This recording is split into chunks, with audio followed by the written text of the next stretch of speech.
We are doing lesson number 1 of chemistry. पिछली video हमने देखा था कि किस तरह से केमिकल रिएक्शंस होते हैं और उनको किस तरह से लिखा जाता है इन the form of chemical equation. अब हम देखेंगे कि उस केमिकल इक्वेशन को बैलेंस कैसे किया जाता है और क्यों किया जाता है। Recall the law of conservation of mass that you studied in class 9th। Mass can neither be created not destroyed in a chemical reaction. तो हमने क्लास 9th में पढ़ा था लॉ ऑफ कंजर्वेशन ऑफ मास के बारे में कि मास को ना तो हम क्रिएट कर सकते हैं ना ही डिस्ट्रॉय कर सकते हैं ड्यूरिंग अ केमिकल रिएक्शन। मतलब जितना मास रिएक्टेंट का है प्रोडक्ट का मास भी उतना ही होगा। जैसे कि हमने मैग्नीशियम और ऑक्सीजन का रिएक्शन किया था, तो मैग्नीशियम रिबन को जब हम जलाते हैं ऑक्सीजन के प्रेजेंस में उसको बर्न करते हैं तो जो मैग्नीशियम ऑक्साइड बनता है उसका मास इक्वल होगा जितनी मैग्नीशियम और ऑक्सीजन उसमें यूज हुई। That is the total mass of the element present in the product of a chemical reaction has to be equal। तो जितने भी एलिमेंट रिएक्टेंट साइड और प्रोडक्ट साइड प्रेजेंट है उनका मास हमेशा इक्वल होना चाहिए according to law of conservation of mass has to be equal to total mass of the element present in the reactant। In other words, the number of atom of each element remain the same before and after a chemical reaction। और मतलब other words में हम बोल सकते हैं कि chemical reaction के अंदर जब केमिकल रिएक्शन होता है तो जितने number of atom reactant side है उतने ही number of atom product side भी होने चाहिए। दोनों के नंबर ऑफ एटम जब इक्वल होंगे तो मास भी इक्वल ही होगा, क्योंकि हर एटम का एक पर्टिकुलर एटॉमिक मास होता है। If number of atom are equal then mass is also equal. Hence we need to balance the skeletal chemical equation. इसलिए जो स्केलेटल केमिकल इक्वेशन होती है उसे बैलेंस करना जरूरी है। Hence we need to balance the skeletal chemical equation। It is the chemical equation 1.2 balanced। Let us learn about balancing a chemical equation। तो हम यहाँ पे देखेंगे कि किस तरह से chemical equation को balance किया जाता है। The word equation for activity 1.3 may be represented as, बोलता है एक्टिविटी जो 1.3 है उसके लिए हम वर्ड इक्वेशन क्या लिख सकते हैं, zinc plus sulphuric acid zinc sulphate plus hydrogen. बोलता अगर हम इसको वर्ड इक्वेशन को हम केमिकल इक्वेशन की फॉर्म में लिखें then it will be zinc plus H2SO4 ZnSO4 plus H2। Let us examine the number of atom of different elements on both sides of the arrow. अब हम arrow के दोनों side पे देखेंगे कि कितने एलिमेंट एटम जो है वो डिफरेंट एलिमेंट के यहाँ पे प्रेजेंट है। यहाँ पे हम देख सकते हैं जो दोनों साइड के एलिमेंट्स है that will be always same. So reactant और प्रोडक्ट साइड के एलिमेंट को हम यहाँ पे लिख लेते हैं। सबसे पहले टेबल के अंदर जिंक हाइड्रोजन सल्फर और ऑक्सीजन हमने लिख लिया। उसके बाद देखिए number of atom in reactant side, अगर हम लेफ्ट हैंड साइड को देखें तो जिंक 1 है और number of atom in product side तो वहां भी जिंक 1 है, प्रोडक्ट साइड भी राइट हैंड साइड भी 1 है। सल्फर हाइड्रोजन की बात करें तो ये left hand side reactant side 2 है और प्रोडक्ट साइड की बात करें तो यहाँ भी H2 है तो हाइड्रोजन 2 है। उसके बाद आ गए सल्फर रिएक्टेंट साइड 1 है और प्रोडक्ट साइड भी 1 है।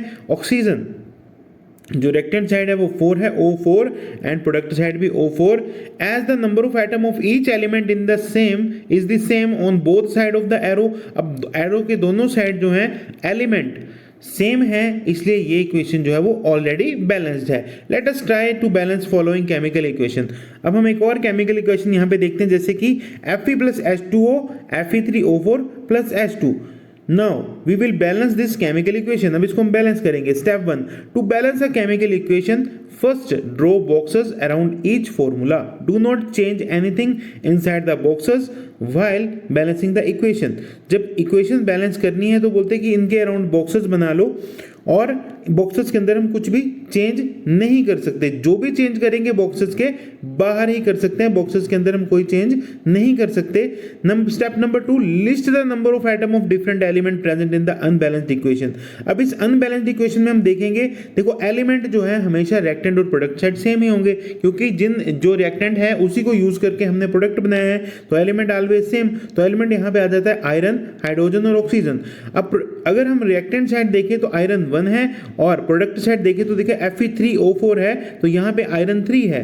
अब हम रिएक्टेंट साइड हाइड्रोजन देखेंगे तो यहाँ पे 2 हाइड्रोजन है और प्रोडक्ट साइड भी 2 ही हाइड्रोजन है। और अब ऑक्सीजन अगर हम देखें तो रिएक्टेंट साइड O1 है H2O, O जो है वो 1 है और जो प्रोडक्ट साइड O है वो 4 है। Step 3 it is often convenient to start balancing with the compound that contain the maximum number of atom। अब हम क्या देखेंगे कि जो रिएक्टेंट साइड और प्रोडक्ट साइड इनमें से कौन सा ऐसा कंपाउंड है जिसके अंदर सबसे ज़्यादा एटम प्रेजेंट हैं, सबसे ज़्यादा एटम प्रेजेंट हैं वो चेक करेंगे। इट में भी रिएक्टेंट हो रहा प्रोडक्ट, ये रिएक्टेंट साइड भी हो सकता है बोलता कंपाउंड या प्रोडक्ट साइड भी। तो अगर हम देखें, अगर रिएक्टेंट साइड से स्टार्ट कर दें तो Fe आयरन अकेला है, एक सिंगल है, उसके बाद H2O तो 2 हाइड्रोजन और एक ऑक्सीजन 3 है इसके अंदर टोटल एटम। Fe3O4 को अगर हम देखें तो उसमें Fe में 3 एटम है और O4 में 4, तो 3 + 4 7 एटम बनते हैं और H2 में 2 ही एटम है। तो हम स्टार्ट करेंगे बैलेंस करना Fe3O4 से। ये की रूल है, इसे हमेशा नोट रखें जब भी आपने बैलेंस करनी है इक्वेशन। सबसे पहले ये देख लें कि कौन से कंपाउंड के अंदर एटम सबसे ज्यादा हैं और जिस भी कंपाउंड में एटम सबसे ज्यादा हैं उसी से बैलेंसिंग आपने स्टार्ट करनी है। इट मे बी रिएक्टेंट और product in that compound select the element which has the maximum number of atom. Using this criteria we select Fe3O4। अब इस क्राइटेरिया को यूज करके हम Fe3O4 को सिलेक्ट करेंगे and the element oxygen in it, और इसमें सबसे पहले हम ऑक्सीजन को बैलेंस करेंगे। There are 4 oxygen atom on the right hand side, only 1 on the left hand side. तो राइट हैंड साइड पे हम देखें 4 ऑक्सीजन एटम है, लेकिन लेफ्ट हैंड साइड में सिर्फ एक है। To balance the oxygen atom what we will do, we will, ये जैसे टेबल में दिया आप इसको डायरेक्ट भी कर सकते हैं। जो H2O है, H2O को हमें मल्टीप्लाई करना पड़ेगा O से, क्योंकि जो H2O एक कंपाउंड फॉर्म में है और कंपाउंड को हम बीच से कुछ नहीं कर सकते, हमें पूरा का पूरा जो बॉक्स है उसी को मल्टीप्लाई करना पड़ेगा 4 से। जब हम इसको 4 से मल्टीप्लाई करेंगे तभी ऑक्सीजन जो है वो 4 होगी।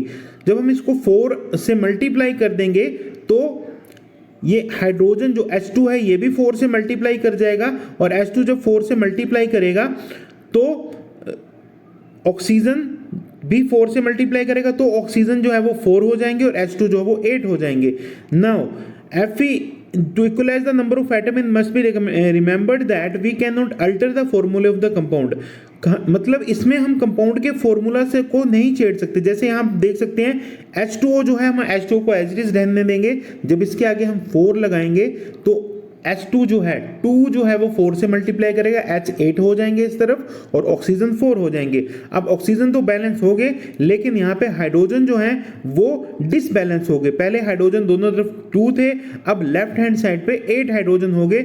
इसको बैलेंस करने के लिए हम क्या करेंगे, राइट हैंड साइड पे you can see in this equation, right hand side पे यानी कि प्रोडक्ट वाली साइड पे हमने हाइड्रोजन को 4 से मल्टीप्लाई कर दिया। तो अब हम देख सकते हैं कि 4 2 8 हाइड्रोजन ही लेफ्ट हैंड साइड है और 4 2 8 हाइड्रोजन राइट हैंड साइड है, और 4 ऑक्सीजन 4 into O 4 ऑक्सीजन जो है वो यहाँ पे लेफ्ट हैंड साइड में प्रेजेंट है और O4 already right hand side पे प्रेजेंट है। तो इस तरह से 2 चीजें बैलेंस हो गई। तीसरी यहाँ पे आए एलिमेंट जो है वो है आयरन। तो आयरन हम देख सकते हैं कि राइट हैंड साइड पे Fe3 है और लेफ्ट हैंड साइड पे Fe है। तो Fe के आगे हम 3 से इसको मल्टीप्लाई कर देंगे और 3 से मल्टीप्लाई करने से यहाँ पे हमारा आयरन भी बैलेंस हो जाएगा। इस तरह से आप इक्वेशन को बैलेंस कर सकते हैं। कुछ इक्वेशन ऑलरेडी बैलेंस्ड होती हैं और कुछ को आप इस तरह से बैलेंस कर सकते हैं। इसमें की फैक्टर यही है कि जब भी आपने इक्वेशन को बैलेंस करना है तो कभी भी इसके फॉर्मूला को आप अल्टर नहीं कर सकते। जैसे H2O है तो इसके साथ आप O के साथ 4 नहीं लगा सकते, मतलब जो बॉक्स के अंदर चीज है इसको आप कभी अल्टर नहीं कर सकते।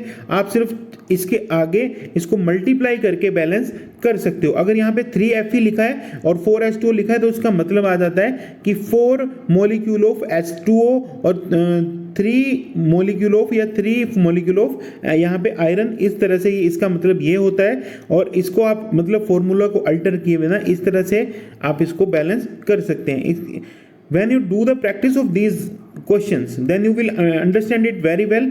Finally, to check the correctness of the balance equation, we count atom of each element on the both side of the element। फिर से हम इनको काउंट कर सकते हैं जिससे हमें पता चल जाता है कि यहाँ पे बैलेंस हो चुके हैं। यहाँ पे देखिए जो स्टेप 4 के नीचे रिएक्शन दिया है 3Fe + 4H2O, तो 3Fe इस साइड आ गया, दूसरी तरफ भी Fe3 है, यहाँ पे 4H2 आ गया, 4 2 8 हाइड्रोजन है, दूसरी तरफ भी हाइड्रोजन 8 है, और ऑक्सीजन यहाँ पे 4 H2O के साथ जो 4 मल्टीप्लाई किया है वो ऑक्सीजन के भी 4 से मल्टीप्लाई करता है, तो यहाँ पे ऑक्सीजन भी 4 है और दूसरी तरफ ऑक्सीजन ऑलरेडी O4 है जो प्रोडक्ट साइड है। So number of atom of element on both side of equation are equal, this equation now balance, तो इस इक्वेशन को हम अब बैलेंस बोलेंगे। स्टेप जो आपका 7 आ जाता है उसके अंदर है carefully examine writing symbol of physical state. तो ये मैं ऑलरेडी आपको बता चुका हूँ कि अगर हम एग्जामिन करें अबव बैलेंस इक्वेशन को, does the equation tell us anything about the physical state of each reactant and product, तो बोलता क्या ये इक्वेशन हमें किसी रिएक्टेंट या प्रोडक्ट की फिजिकल स्टेट के बारे में बताता है। तो मैंने आपको ऑलरेडी बताया था कि जो भी कंपाउंड या एलिमेंट रिएक्टेंट और प्रोडक्ट साइड यूज होते हैं उनके फिजिकल स्टेट को हम मेंशन कर सकते हैं with the help of various letters. जैसे कोई रिएक्टेंट के अंदर गैस है या प्रोडक्ट के अंदर गैस है तो उसको हम ब्रैकेट में जी लिखेंगे, अगर कोई वहाँ पे लिक्विड है तो L लिखेंगे, अगर वाटर के अंदर किसी चीज़ का सोल्यूशन बनाया है तो उसको A से मेंशन करेंगे ब्रैकेट के अंदर एक्वस, एंड S सॉलिड के लिए हम यूज करते हैं। तो word equation is written in the reactant और product is represent as a solution in water. तो इसको इस तरह से लिखा गया है 3Fe ब्रैकेट में S 4H2 ब्रैकेट में G। इट मींस Fe के साथ जो है वो H2O जो है लिक्विड फॉर्म में नहीं बल्कि गैस फॉर्म में रिएक्ट करवाया गया है, और Fe3O4 जो बना प्रोडक्ट वो सॉलिड है, और 4H2 जो बनी यहाँ पे हाइड्रोजन वो गैस है। Note the symbol is used with H2O to indicate that in this reaction water is used in the form of steam. तो इस रिएक्शन में वाटर जो है वो स्टीम के फॉर्म में यूज किया गया है। Usually physical state are not included in a chemical equation unless it is necessary to specify them. होता है यूजुअली जो फिजिकल स्टेट है वो केमिकल इक्वेशन में नहीं मेंशन की जाती जब तक इसकी जरूरत ना हो। Sometime the reaction condition such as temperature, pressure, catalyst etcetera for the reaction are indicated above and और below the arrow in the equation. तो कई बार जो रिएक्शन कंडीशंस है वो भी इसमें शो कर दी जाती हैं एरो के ऊपर या नीचे लिख के, जैसे कि टेम्परेचर, प्रेशर या कैटलिस्ट। अब इस फर्स्ट एग्जांपल में आप देख सकते हैं यहाँ पे कार्बन मोनोऑक्साइड CO+2H2 जो है वो जब रिएक्ट करता है CH3OH, तो यहाँ पे बताया गया कि 340 एटमॉस्फेरिक प्रेशर पे करता है और ये CH3OH बनाता है जब ये दोनों आपस में रिएक्ट करते हैं CO+2H2 एट 340 एटमॉस्फेरिक प्रेशर। और यहाँ पे जो रिएक्शन दिया गया है 6CO2 + 12H2O, ये है फोटोसिंथेसिस वाला रिएक्शन है। इसमें बताया गया कि सनलाइट और क्लोरोफिल एज अ कैटलिस्ट यहाँ पे यूज होते हैं, एंड C6H12O6 ग्लूकोज बनता है, 6O2 बनता है, 6 मॉलिक्यूल ऑक्सीजन के बनेंगे और 6 ही मॉलिक्यूल यहाँ पे। इसको थोड़ा और क्लेरिफाई करते हैं, जैसे कि हमें पता होना चाहिए कि एलिमेंट क्या होता है, कंपाउंड क्या होता है और मॉलिक्यूल क्या होता है। जैसे हम नॉर्मली लिखते हैं जैसे ON FCl, ये सारे के सारे क्या हैं, ये एलिमेंट्स हैं, इनको हम एलिमेंट्स बोलेंगे। ठीक है, जब एक ऑक्सीजन दूसरे ऑक्सीजन के साथ मिल जाता है तो ये बनाता है O2, जो हम लिखते हैं O2, तो इसे हम बोलेंगे ऑक्सीजन का molecule, that it is a molecule of oxygen. Just like this N2 is a molecule of nitrogen, F2 is a molecule of fluorine and Cl2 is a molecule of chlorine. तो ये होते हैं molecule. उसके बाद अगर हम बात करें कंपाउंड की, तो जब जैसे कार्बन ऑक्सीजन के साथ मिली C+O2 बना CO2, तो ये जो CO2 है इसे हम बोलते हैं कंपाउंड, इसको हम कंपाउंड बोलेंगे। ठीक है, दिस इज कॉल्ड कंपाउंड। तो हम और भी एग्जांपल देख सकते हैं कंपाउंड की, जैसे CO2 है, H2O है, उसके बाद H2SO4 है जो जनरली हम देखते हैं, उसके बाद NaOH है, ये सारे के सारे क्या हैं, कंपाउंड है।